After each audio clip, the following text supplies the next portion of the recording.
नमस्कार दोस्तों, हमारे YouTube चैनल पर आप लोगों का स्वागत है। तो आज हम आपके लिए लेकर आए हैं 30 MCQ क्वेश्चन आंसर जो 2021 के बोर्ड एग्जाम में पूछे गए हैं। तो आज का पहला क्वेश्चन है दोस्तों, एथेंस किस महादेश में है? एथेंस किस महादेश में है? एशिया में या अफ्रीका में या ऑस्ट्रेलिया में या यूरोप में? इसका आंसर बताइए दोस्तों, एथेंस किस महादेश में है? इसका सही आंसर होगा दोस्तों ऑप्शन नंबर डी, यूरोप में। क्वेश्चन नंबर 2, टॉल्स्टॉय कौन थे? टॉल्स्टॉय कौन थे? रूसी लेखक थे या जर्मन लेखक या हिंदी लेखक या अंग्रेजी लेखक? इसका आंसर बताइए दोस्तों, टॉल्स्टॉय कौन थे? इसका सही आंसर होगा दोस्तों ऑप्शन नंबर ए, रूसी लेखक। क्वेश्चन नंबर 3, कौन मनुष्य के संपूर्ण जीवन से संबंध है? कौन मनुष्य के संपूर्ण जीवन से संबंध है दोस्तों? धन है या साहित्य या ऐश्वर्य या अपव्यय है? इसका सही आंसर क्या बताइए दोस्तों, कौन मनुष्य के संपूर्ण जीवन से संबंध है? इसका सही आंसर होगा दोस्तों ऑप्शन नंबर बी, साहित्य है जो मनुष्य के संपूर्ण जीवन से संबंध है। क्वेश्चन नंबर 4, बिरजू महाराज का साक्षात्कार किसने लिया? बिरजू महाराज का साक्षात्कार किसने लिया? रोमा वाजपेयी ने या स्मिता वाजपेयी ने या रसीम वाजपेयी ने या अर्चना वाजपेयी ने? इसका आंसर बताइए दोस्तों, इसका सही आंसर होगा दोस्तों ऑप्शन नंबर सी, रसीम वाजपेयी ने। क्वेश्चन नंबर 5, बिरजू महाराज का जन्म किस वर्ष हुआ था? बिरजू महाराज का जन्म किस वर्ष हुआ था? 1934 ईस्वी में या 1935 ईस्वी में, 1936 ईस्वी में या 1938 ईस्वी में? इसका सही आंसर बताइए दोस्तों, बिरजू महाराज का जन्म किस वर्ष हुआ था? इसका सही आंसर होगा दोस्तों ऑप्शन नंबर डी, 1938 ईस्वी में बिरजू महाराज का जन्म हुआ था। क्वेश्चन नंबर 6, अवनियों क्या है? अवनियों क्या है? ईसाई मठ है या मंदिर है, मस्जिद है या बौद्ध विहार है? इसका आंसर बताइए दोस्तों, अवनियों क्या है? इसका सही आंसर होगा दोस्तों ऑप्शन नंबर ए, ईसाई मठ। क्वेश्चन नंबर 7, बहुवचन नामक पत्रिका का संपादन निम्न में से किसने किया? बहुवचन नामक पत्रिका का संपादन निम्न में से किसने किया? गुणकार मूले ने या अशोक वाजपेयी जी ने या रामविलास शर्मा या महात्मा गांधी जी ने? इसका आंसर बताइए दोस्तों, बहुवचन नामक पत्रिका का संपादन निम्न में से किसने किया? इसका सही आंसर होगा दोस्तों option number B, Ashok Vajpayee. Question number 8, लेखक विनोद कुमार शुक्ल को साहित्य अकादमी पुरस्कार किस वर्ष प्राप्त हुआ? लेखक विनोद कुमार शुक्ल को साहित्य अकादमी पुरस्कार किस वर्ष प्राप्त हुआ? 1991 ईस्वी में या 1999 ईस्वी में या 1990 ईस्वी में या 1994 ईस्वी में? इसका सही आंसर बताइए दोस्तों, विनोद कुमार शुक्ल को साहित्य अकादमी पुरस्कार किस वर्ष प्राप्त हुआ? इसका सही आंसर होगा दोस्तों option number B, 1999। Question number 9, नौबत खाने में इबादत शीर्षक पाठ साहित्य की कौन विधा है? नौबत खाने में इबादत शीर्षक पाठ साहित्य की कौन विधा है? इसका आंसर बताइए दोस्तों, समर्पण है या शब्द चित्र या यात्रा वृत्तांत है या व्यक्ति चित्र है? इसका सही आंसर क्या होगा दोस्तों ऑप्शन नंबर डी, व्यक्ति चित्र। क्वेश्चन नंबर 10, कोई संस्कृति जिंदा नहीं रह सकती अगर वह दूसरों की संस्कृति का क्या करने की कोशिश करती है? इसका आंसर बताइए दोस्तों, कोई संस्कृति जिंदा नहीं रह सकती अगर वह दूसरों की संस्कृति का क्या करने की कोशिश करती है? बहिष्कार करने की कोशिश करती है या स्वीकार या विचार या सुरक्षित? इसका सही आंसर होगा दोस्तों ऑप्शन नंबर ए, बहिष्कार करती है संस्कृति। क्वेश्चन नंबर 11, परिवार शब्द का विशेषण क्या है? परिवार शब्द का विशेषण क्या है दोस्तों? परिवारिन है या पारिवारिक या परिवारी या परिवारिल है? इसका आंसर बताइए दोस्तों, परिवार शब्द का विशेषण क्या होगा? इसका सही आंसर होगा दोस्तों ऑप्शन नंबर बी, पारिवारिक।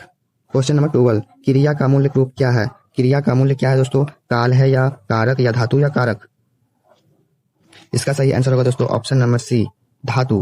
क्वेश्चन नंबर 13, एवं आ रहा होगा किस काल का उदाहरण है? वर्तमान काल का या भूतकाल या भविष्यत काल या इनमें से कोई नहीं? इसका आंसर बताइए दोस्तों, शिवम आ रहा है किस काल का उदाहरण है? इसका सही आंसर होगा दोस्तों ऑप्शन नंबर ए, वर्तमान काल। क्वेश्चन नंबर 14, जिसका कर्म हो या जिसके साथ कर्म की संभावना हो, जिसका कर्म हो या जिसके साथ कर्म की संभावना हो उसे क्या कहते हैं? इसका आंसर बताइए दोस्तों, सकर्मक क्रिया कहते हैं या अकर्मक क्रिया कहते हैं या संयुक्त क्रिया कहते हैं या द्विकर्मक क्रिया कहते हैं? इसका सही आंसर होगा दोस्तों ऑप्शन नंबर ए, सकर्मक क्रिया कहते हैं। क्वेश्चन नंबर 15, क्या खाया किस क्रिया का उदाहरण है? क्या खाया किस क्रिया का उदाहरण है? सकर्मक क्रिया है या संयुक्त क्रिया, अकर्मक क्रिया या द्विकर्मक क्रिया? इसका आंसर बताइए दोस्तों, क्या खाया किस क्रिया का उदाहरण है? इसका सही आंसर होगा दोस्तों ऑप्शन नंबर ए, सकर्मक क्रिया। क्वेश्चन नंबर 16, भीमराव अंबेडकर के चिंतन एवं रचनात्मक के प्रेरक व्यक्ति कौन थे? भीमराव अंबेडकर के चिंतक एवं रचनात्मक के प्रेरक कवि व्यक्ति कौन थे?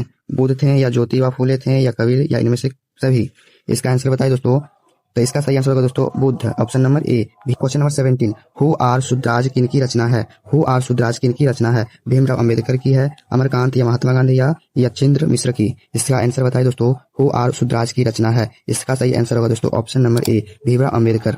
क्वेश्चन नंबर 18, लेखक नलिन बिलोचना शर्मा की माता का नाम क्या था दोस्तों? ललिता वर्मा या रत्नवती वर्मा या कमलावती वर्मा या प्रभावती वर्मा? इसका आंसर बताइए दोस्तों। इसका आंसर होगा दोस्तों option number B, Ratnavati Sharma. Question number 19, Sen साहब की लड़कियां कैसी है? सेन साहब की लड़कियां जो थी दोस्तों कैसी थी? बातूनी थी या झगड़ालू या सुशील या कामचोर? इसका आंसर बताइए दोस्तों। सेन साहब की जो लड़कियां थी वो कैसी थी? तो इसका सही आंसर होगा दोस्तों ऑप्शन नंबर सी, सुशील।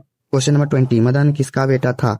किसका होगा यहाँ दोस्तों? किसका मदन किसका बेटा था दोस्तों? तो ड्राइवर का था या गिरधर लाल का या मुखर्जी साहब का, पत्रकार महोदय का था? इसका आंसर बताइए दोस्तों। मदन किसका बेटा था? इसका सही आंसर होगा दोस्तों ऑप्शन नंबर बी, गिरधर लाल का मदन बेटा था।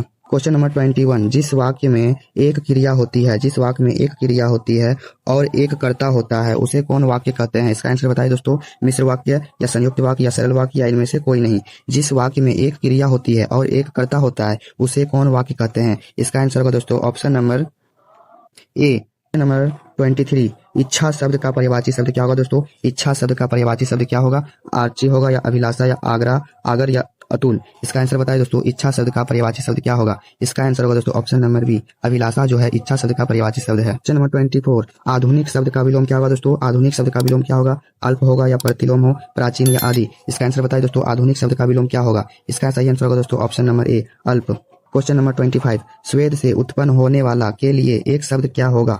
इसका आंसर बताइए दोस्तों। स्वेद से उत्पन्न होने वाला के लिए एक शब्द क्या होगा दोस्तों? सख्त होगा या सर्वज्ञ या सारथी या स्वेदेज? इसका सही आंसर होगा दोस्तों ऑप्शन नंबर डी, स्वेदेज। इसका सही आंसर होगा दोस्तों ऑप्शन नंबर ए, कर्म का पालन फल भोगना। क्वेश्चन नंबर 26, अपना किए पाना मुहावरे का अर्थ क्या होगा दोस्तों? यहाँ मुहावरा पूछा गया है, अपना किया पाना मुहावरे का अर्थ क्या होगा? इसका सही आंसर बताइए दोस्तों। कर्म का फल भोगना होता है या शर्मिंदा होना या स्वस्थ रहना या विधन होना? क्वेश्चन नंबर 27, विधवा शब्द का विलोम क्या होगा दोस्तों? विधवा शब्द का विलोम क्या होगा? वियोग होगा या साधवा या विपत्ति या वशिष्ठ? इसका आंसर बताइए दोस्तों। विधवा शब्द का विलोम, इसका सही आंसर होगा दोस्तों ऑप्शन नंबर बी, साधवा। विधवा शब्द का विलोम साधवा होता है। क्वेश्चन नंबर 28, रात शब्द का पर्यायवाची शब्द क्या होगा दोस्तों? रात शब्द का पर्यायवाची शब्द पूछा गया है, या गिरा या तापस या रजनी या अविध? इसका सही आंसर होगा दोस्तों option number C, Rajni. Question number 29, बिना अंकुश का के लिए एक शब्द क्या होगा दोस्तों? बिना अंकुश का के लिए एक शब्द क्या है? झूठ या जिज्ञासु या विक्रेता या निरंकुश? इसका सही आंसर होगा दोस्तों ऑप्शन नंबर डी, निरंकुश। नंबर 30, फूक कर पैर रखना मुहावरे का अर्थ क्या होता है दोस्तों? फूक कर पैर रखना मुहावरे का अर्थ क्या होता है? सोच विचार कर काम करना या धीरे धीरे चलना, डर कर काम करना, पैर रख कर फेंकना? इसका सही आंसर बताइए दोस्तों। इसका सही आंसर होगा दोस्तों ऑप्शन नंबर ए, सोच विचार कर काम करना। अगर ये